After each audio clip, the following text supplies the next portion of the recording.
Now, to write recursive formulas, we're going to have to do two things. Well, three things. First off, I want to know if it's arithmetic or geometric. So do you add or subtract, or do you multiply or divide? If it's arithmetic, we're going to use the formula and take my previous term plus my common difference. If it's geometric, I'm going to use the form take my common ratio times the previous term. And then you're going to tell me the first term in that sequence and the domain for n. So let's start here with example 3. I want to determine, is this geometric or is this arithmetic? Well, first thing I notice is 16 times 3 is 48. 48 times 3 is 144. I'm not adding, I'm multiplying. So each term here, I'm going to multiply by 3. So that tells me it's going to be a geometric.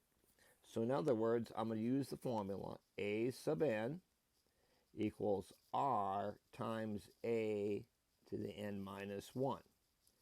So I'm going to say a sub n. In this problem, my ratio, when I'm multiplying, is 3. So it's 3 times a to the n minus 1. Now I'm going to write my first term, because in order to do a recursive, I got to know where I need to start. I'm starting at 16.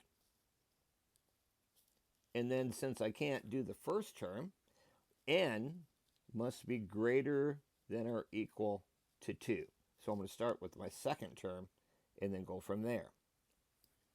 Now in example 4, it's the same thing, except now I'm looking at a graph. So when I look at my graph here, notice they make a straight line. So I know this is going to be arithmetic. So arithmetic follows the formula a sub n equals a of n minus 1 plus d.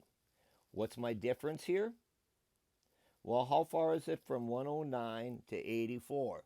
Notice that's negative 25. I'm going down 25.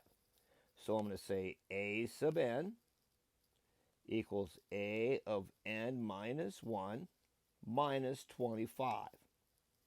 My first term, a sub 1, is 109. And then I'm going to start my recursive with my second term, because I'm given the first term. So I start with my second term, and I go from there.